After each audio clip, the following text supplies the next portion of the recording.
அனைவருக்கும் வணக்கம் மக்களே. இந்த ஒரு வீடியோவில் நம்ம எதை பற்றி பார்க்க போகிறோம் அப்படின்னா, அனைவரும் இந்த போஸ்ட் ஆஃபீஸ் வேலை மீண்டும் வந்தால் சொல்லுங்க அப்படின்னு சொல்லிட்டு எல்லாருமே அப்டேட் கொடுத்துருந்தீங்க. அப்டேட் வந்து கேட்டிருந்தீங்க கமெண்டில். ஸோ இந்த வேலை வாய்ப்புகள் நோட்டிஃபிகேஷன் வந்து எல்லாருமே அப்ளை பண்ணி முடிச்சிட்டோம். ஸோ இப்போ ஒரு கிளான்ஸ் வந்து இப்போ வந்து எவ்வளோ வேகன்சி வந்திருந்தது, யாருக்கெல்லாம் எவ்வளோ வேகன்சி வந்திருந்தது, ஸோ இதை பற்றின ஒரு கிளான்ஸ் நம்ம பார்த்துட்டு, ஸோ அதுக்கப்புறம் ரிசல்ட் வந்து பார்த்தீங்கன்னாக்க எப்போ வெளியாக போகிறது, இந்த எஸ்எம்எஸ் வழியாகவும் மெயில் வழியாகவும் யாருக்கெல்லாம் வெளியாக போகுது. ஸோ அதே மாதிரி இந்த போஸ்ட் ஆஃபீஸ் வேலையை பொறுத்த வரைக்கும் பார்த்தீங்கன்னாக்கா கிட்டத்தட்ட ஒரு 340 மார்க்கு எடுத்தவங்களுக்கு இந்த வேலை வாய்ப்பு கிடைச்சிருக்குது. ஸோ அவங்க வந்து எந்தெந்த இடத்த சூஸ் பண்ணிலாம் அப்ளை பண்ணியிருக்கிறாங்க. ஸோ இதோட கட் ஆஃப் மார்க் எவ்வளவு இருந்திருந்தா இந்த வேலை கிடைக்கும். ஸோ அது மட்டும் இல்லாம இதுல யார் யாருக்கு வந்து முன்னுரிமை கொடுத்திருக்கிறாங்க. ஸோ அதுக்கான அப்டேட் நம்ம பார்க்கலாம். அது மட்டும் இல்லாம இதற்கான செலக்ஷன் ப்ராசஸ் வந்து எப்படின்னு சொல்லிட்டு எல்லாருக்குமே தெரியும். மெரிட் லிஸ்ட் தான் பண்ணியிருக்கிறாங்க. ஸோ அதை பத்தி தகவலும் பார்க்கலாம். அதே மாதிரி எந்தெந்த அப்ளிகேஷன்லாம் ரிஜெக்ட் பண்ணியிருக்கிறாங்க. ஸோ அதற்கான அப்டேட் நம்ம பார்க்க போறோம். மெயினா வந்து நம்ம வந்து இந்த ரிசல்ட் வந்து பார்த்தீங்கன்னா எப்படி வரப்போகுது, அப்பாயின்மெண்ட் ஆர்டர் நம்ம எப்படி டவுன்லோட் பண்ணிக்கிறது. ஸோ அதே மாதிரி மெயினா நம்ம பார்க்க விஷயம் என்னன்னா, எந்த மாவட்டத்தை சூஸ் பண்ணி நீங்க அப்ளை பண்ணா, எந்த மாவட்டத்தை சூஸ் பண்ணி நீங்க அப்ளை பண்ணியிருந்தீங்க அப்படின்னா, இந்த வேலை கிடைக்கிறதுக்கு வாய்ப்புகள் அதிகமா இருக்குன்றதுக்கான அப்டேட் தெளிவா நம்ம வந்து வீடியோல பார்க்கலாம். சரிங்களா? ஸோ இது எல்லாமே நம்ம பார்க்கறதுக்கு முன்னாடி, நமது கவர்மெண்ட் ஜாப் டெய்லி அப்டேட் சேனலுக்கு இப்பதான் நீங்க ஃபர்ஸ்ட் டைமா முதல் முறையா நமது சேனலை பார்க்குறீங்க, நம்ம வீடியோவை பார்க்குறீங்க அப்படின்னா, மறக்காம சப்ஸ்கிரைப் பண்ணிட்டு, பக்கத்துல இருக்கிற பெல் பட்டனை கிளிக் பண்ணி ஆல்ன்ற ஆப்ஷன்ல போட்டு வச்சுக்கோங்க.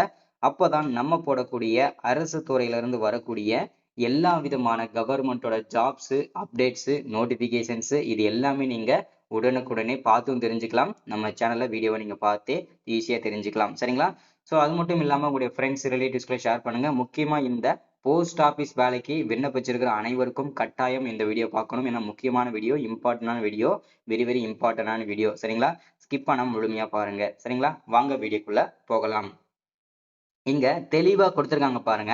Tamil Nadu post office recruitment 2025 total number of vacancy நமக்கு நம்ம இதை கொஞ்சம் ஃபாஸ்டாவே சொல்லிட்டு போயிடுவோம். ஏன்னா வந்து பாத்தீங்கன்னா யாராருக்கு முன்னுரிமை அப்ளை பண்ணி முடிச்சதுக்கு அப்புறம் யாருக்கு வந்து எஸ்எம்எஸ் வரும், எப்படி இந்த மார்க் எல்லாம் கிடைச்சிருக்கு, இதை பத்தி நம்ம நிறைய விஷயம் பேச வேண்டியது இருக்கு. அதனால இதை ஃபாஸ்டா வந்து சொல்லிடலாம். ஓகேங்களா? ஸோ டோட்டலா நமக்கு வந்து 2292 வேகன்சி அபிஷியலா கொடுத்திருந்தாங்க.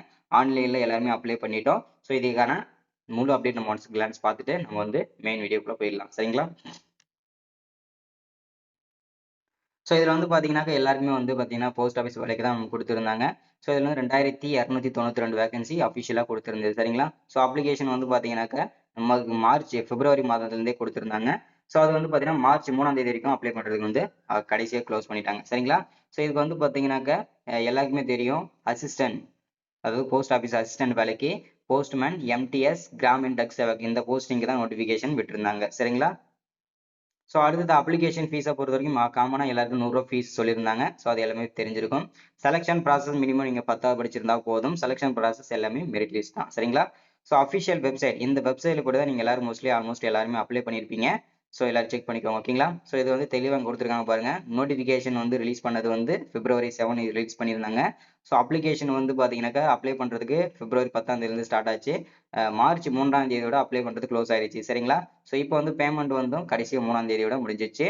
ஸோ அதே மாதிரி கரெக்ஷன் டேட், அதாவது எல்லாருக்குமே வந்து கரெக்ஷன் பண்ணுறதுக்கு மார்ச் 8ஆம் தேதி வரைக்கும் டைம் கொடுத்தாங்க. ஸோ அந்த தேதியிலே கரெக்ஷன் பண்ணியிருப்பீங்க. So result date available June, அதே மாதிரி மெரிட் லிஸ்ட் அவைலபிள் ஜோன் போட்டிருக்காங்க இல்லையா? இந்த இடத்துல வந்து பார்த்தீங்கன்னாக்கா இப்போ அதற்கான அப்டேட் தான் நம்ம மெயினாக பார்க்க போகிறோம். சரிங்களா? ஸோ அதே மாதிரி பார்த்தீங்கன்னா என்னென்ன கேட்டகரிக்கு எவ்வளோ வேகன்சி ஒதுக்கியிருக்காங்கன்னு சொல்லிட்டு நான் மென்ஷன் பண்ணியிருப்பேன். ஸோ இதிலே தெளிவாக கொடுத்துருக்காங்க பாருங்க. யூஆர் கேட்டகரியில் இருக்கிறவங்களுக்கு 1099 வேகன்சி கொடுத்துருந்தாங்க. ஓபிசியில் வரவங்களுக்கு 527 வேகன்சி ஒதுக்கியிருந்தாங்க.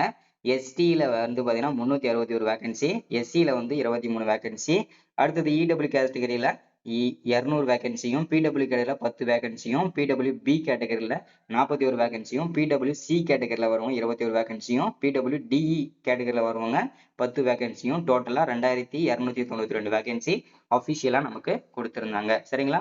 அப்ளிகேஷன் ஃபீஸை பொறுத்த வரைக்கும் ஜென்ரல் கேட்டகரி எல்லாருக்குமே காமனா 100 ரூபா ஃபீஸ் சொல்லியிருந்தாங்க. ஸோ ஓபிசியில் வரவங்க 100 ரூபா ஃபீஸ், இடபிள்யூஎஸ்ல 100 ரூபா ஃபீஸ்ன்னு சொல்லியிருக்காங்க. எஸ்சி எஸ்டி பிஹெச் கேட்டகரியில் வரவங்க எந்த விதமான ஃபீஸுமே கிடையாது, ஃப்ரீயாவே அப்ளை பண்ணிக்கிற மாதிரி கொடுத்திருந்தாங்க. சரிங்களா?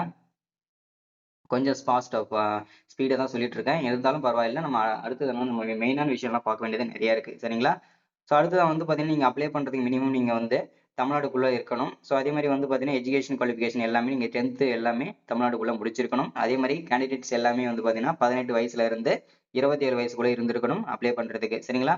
ஸோ அப்ளை பண்றதுக்கு தேவையான டாக்குமெண்ட் எல்லாமே குடுத்திருந்தாங்க பாருங்க. மார்க் ஷீட்டு, ஐடென்டிட்டி ப்ரூஃப்க்காக உங்களுடைய Aadhaar card, PW certificate, EW certificates, transgender certificate அதாவது நம்மளுடைய கம்யூனிட்டி சர்டிஃபிகேட், காஸ்ட் உடைய கம்யூனிட்டி சர்டிஃபிகேட். ஸோ அதுக்கப்புறம் பார்த்தீங்கன்னாக்கா date of birth proof, birth certificate, medical certificate, passport size photo, signature இது எல்லாமே கண்டிப்பா மஸ்ட்டா உங்களுக்கு இருக்கணும். இருந்திருந்தா கண்டிப்பா நீங்க அப்ளை பண்ணியிருப்பீங்க இல்லையா? ஸோ இப்போ வந்து பார்த்தீங்கன்னா, எப்படி அப்ளை பண்றதுக்கான அப்டேட்டுமே குடுத்திருந்தாங்க பாருங்க. இதுல குடுத்திருக்காங்க. ஸோ இது எல்லாமே நம்ம அப்ளை பண்ணியிருப்பீங்க. கரெக்ஷன் எல்லாம் முடிச்சிட்டிருப்பீங்க இல்லையா? இப்போ நம்ம மெயினான வீடியோக்குள்ள வருவோம். ஸோ என்னன்னா, எல்லாருக்குமே தெரியும். இந்த போஸ்ட் ஆபீஸ் வேலைய பொறுத்தவரைக்கும், வெறும் 10வது மார்க்க மட்டுமே வச்சு தான் இந்த வேலைவாய்ப்பு வந்து எல்லாருக்குமே குடுத்துட்டு இருக்காங்க. ஸோ அதன் அடிப்படையில இப்போ வந்து 2292 வேக்கன்சி வந்து அபிஷியலா ரிலீஸ் பண்ணியிருந்தாங்க. அதுக்கான நோட்டிஃபிகேஷன் எல்லாமே பார்த்தாச்சு இல்லையா? இப்போ அந்த வேலைக்கு எல்லாரும் அப்ளை பண்ணிட்டீங்க. இப்போ வந்து மெரிட் லிஸ்ட் அதாவது செலக்ஷன் லிஸ்ட் இறுதி ஃபைனல் லிஸ்ட் வந்து இறுதி செலக்ஷன் லிஸ்ட் வந்து ரிசல்ட் வந்து வந்தாச்சு.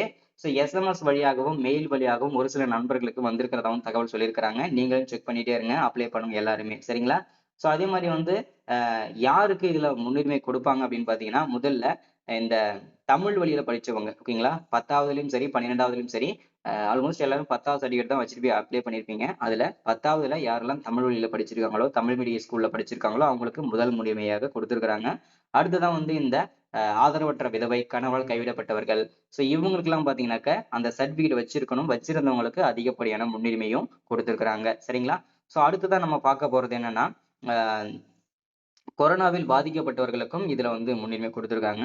ஸோ அதுக்கப்புறம் பார்த்தீங்கன்னா, ஹேண்டிகேப்ஸ், ஆதரவற்ற விதவை இவங்களுக்கெல்லாம் பார்த்தீங்கன்னா, அடுத்தடுத்து குடுத்திருக்காங்க. சரிங்களா? ஸோ இதுதான் பார்த்தீங்கன்னா, முன்னுரிமையின் அடிப்படையில குடுத்திருக்கிறது எல்லாமே. சரிங்களா? அடுத்ததா இதுல வெறும் 340, 350 இந்த மார்க்லாம் எடுத்தவங்களுக்கு கிடைச்சிருக்குது அப்படின்னா, என்ன காரணத்தால ரிஜெக்ட் கிடைச்சிருக்கும் அப்படின்னு கேட்டீங்கன்னா, மினிமம் அவங்க வந்து செலக்ட் பண்ண இடம் அப்படி இருக்கும்.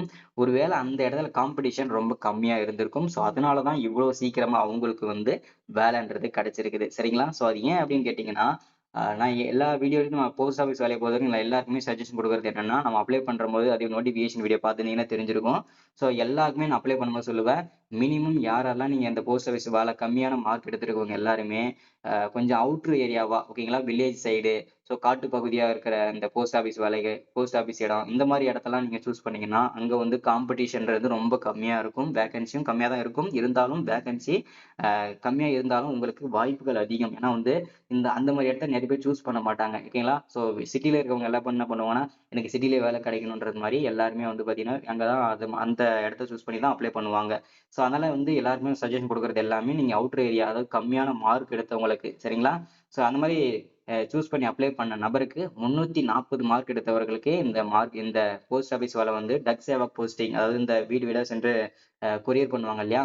அந்த போஸ்டிங் வந்து கிடைச்சிருக்குது. அதுவே பெரிய விஷயம். ஏன்னா வந்து பார்த்தீங்கன்னா, வெறும் 340 எடுத்தவங்களுக்கு இது கிடைச்சதே பெரிய விஷயம். அது மட்டும் இல்லாம 450, 470, 480, 490 எடுத்தவங்களுக்கே இந்த வேலைலாம் கிடைக்காதப்போ, வெறும் 340 எடுத்தவங்களுக்கு கிடைச்சிருக்குதுன்னா, அவங்களுடைய லக்க பேஸ் பண்ணி தான் கிடைச்சிருக்கணும். சரிங்களா? ஸோ அதனால ரிஜெக்ஷன்லாம் நெறைய நடந்திருக்குங்க. ஓகேங்களா? ஸோ அந்த ரிஜெக்ஷன்லாம் வந்து பார்த்தீங்கன்னாக்கா, அப்ளை பண்ணும்போது அவங்களுடைய register number, Aadhaar number, so அது மட்டும் இல்லாம அவங்களுடைய சர்டிஃபிகேட்ல ஒரு நேமோ, டாக்குமெண்ட்ல ஒரு நேமோ, இந்த மாரி விஷயங்கள்லாம் இருக்கும்போது, அவங்க எல்லா சர்டிஃபிகேட்ஸுமே ரிஜெக்ட் பண்ணியிருக்கிறாங்க. இது ஒரு மெயினான விஷயம். சரிங்களா? ஸோ இதுல வந்து இதெல்லாம் நடந்திருக்கு. இதுதான் இன்னைக்கான அப்டேட் நம்ம குடுத்திருக்கிறது. அப்பாயின்ட்மென்ட் ஆர்டர் ஓகேங்களா? ஸோ இந்த போஸ்ட் ஆஃபீஸ் வேலைக்கான அப்பாயின்ட்மென்ட் ஆர்டர் வந்து உங்க அப்ளை பண்ணும்போது ஒரு அட்ரஸ் குடுத்திருப்போம் இல்லையா? அந்த அட்ரஸ்க்கே வீட்டுக்கே வந்துரும்ன்றத தெளிவா மென்ஷன் பண்ணியிருக்காங்க. ஸோ முடிஞ்ச அளவுக்கு எல்லாருமே சப்ஸ்கிரைப் பண்ணுங்க, லைக் பண்ணுங்க, ஷேர் பண்ணுங்க. அடுத்து ஒரு முக்கியமான அப்டேட்ல முக்கியமான வீடியோல சந்திக்கிறேன். Thank you.